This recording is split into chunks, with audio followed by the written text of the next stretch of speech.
Good evening. And first at 5, Oregon's new gun laws passed by voters in November and meant to be some of the strictest in the country tonight are dealt another blow. They were already on hold when the state Supreme Court essentially said it's not going to get involved in the case, at least not now.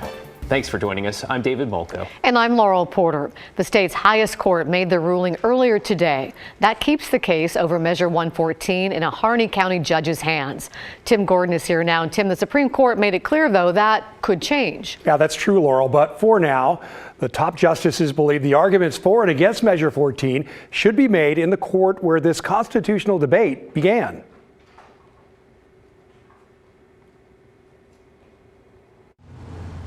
Oregon's Measure 114 narrowly passed by voters last November and immediately faced legal challenges. The latest with the Oregon Supreme Court refusing a request from the Attorney General's office to overturn a lower court ruling blocking the law from being implemented. The law would require gun safety courses, background checks, and permits for anyone buying a gun. It would also ban magazines that hold more than 10 rounds of ammunition, among other things. It was popular with voters in urban areas, but not in rural parts of the state. The group Gun Owners of America and 2 Harney County residents filed a lawsuit, and a judge in that county issued a temporary restraining order blocking the law from taking effect. In Thursday's ruling, the state's top judges wrote, "We recognize the legal status of Measure 114 is of significant concern to Oregonians," but also wrote that resolution is underway in the trial court. Our only determination today is that now is not an appropriate time to exercise our authority in connection with the trial court's temporary and preliminary findings. It's frustrating, but we also want to make sure that our legislators, who have the responsibility for the implementation, understand that the people of Oregon voted for this.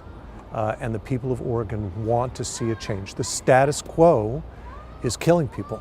Rabbi Michael Kahana has been involved in advocating for gun reform for years with Lift Every Voice Oregon, which got Measure 114 on the ballot.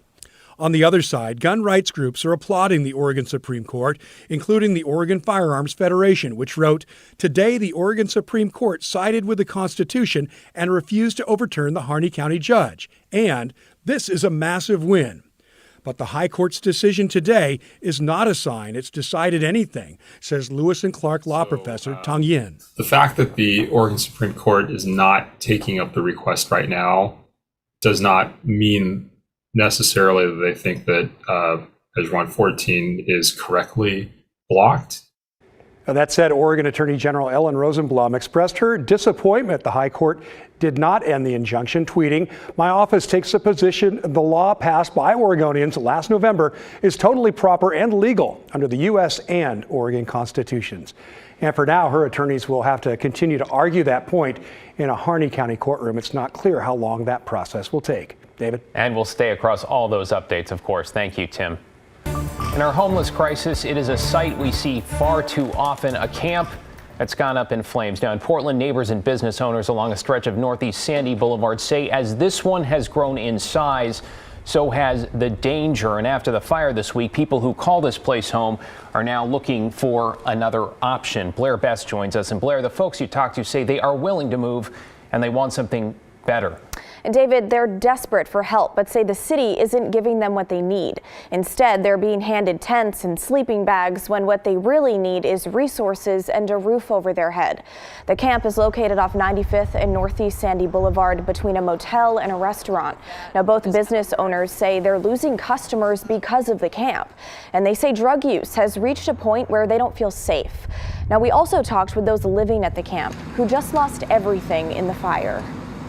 How much time and energy is spent trying to make a home. It was the first time I'd had a home in 4 years. What did it mean to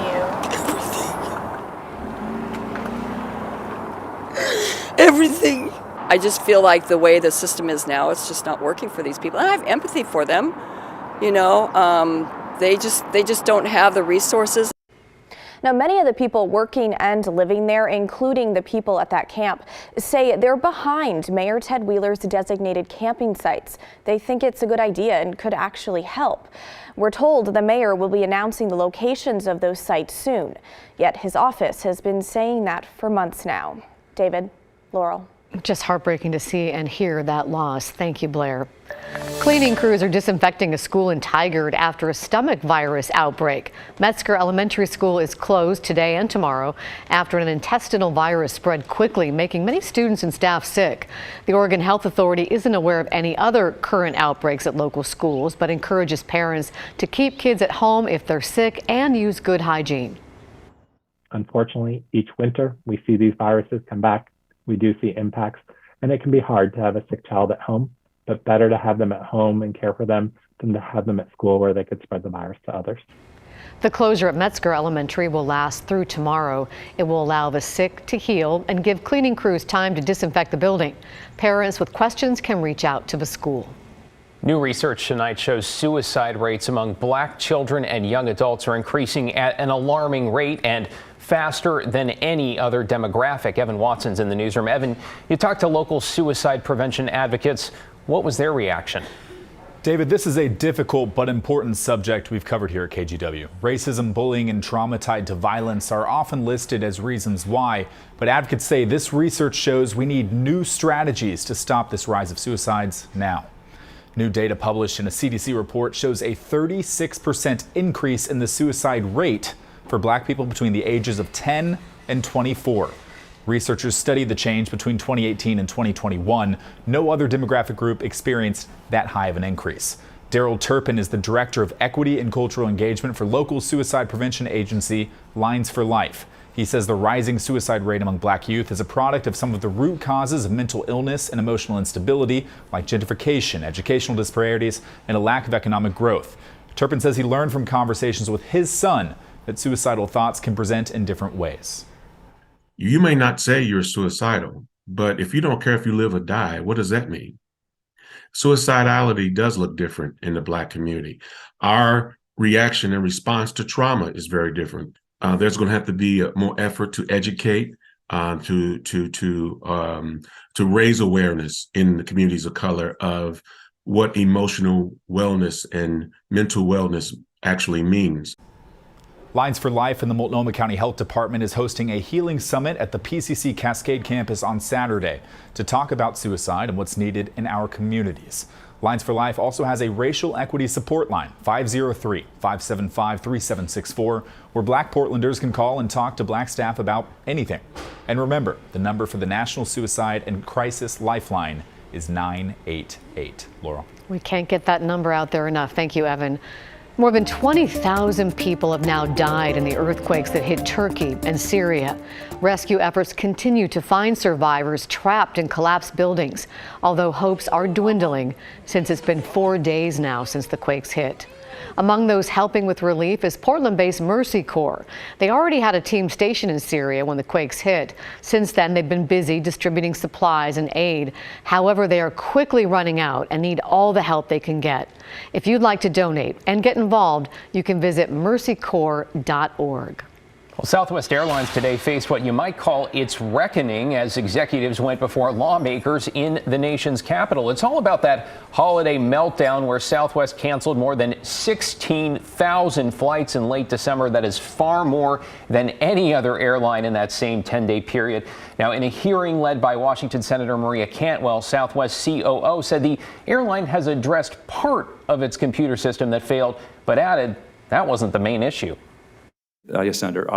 Tomorrow, the reflex will go in and it'll be live in our production system. It's already had 2 rounds in our test system. So that the same event, if it happened in a week, we would have a different outcome. That technology would not stop functioning. As I mentioned in my testimony, we believe our winter operations resiliency was the root cause, and that'll take longer to address. Well, there you go. Southwest said it plans to invest $1.3 billion in new technology. A pilots union president told Congress pilots had warned the airline for years about its issue with its tech, specifically the way it schedules and keeps track of crews, which led to some pilots and flight attendants becoming stranded, just like passengers. The union president also accused the airline of becoming too focused on growth, moving away from, quote, an employee-centered culture.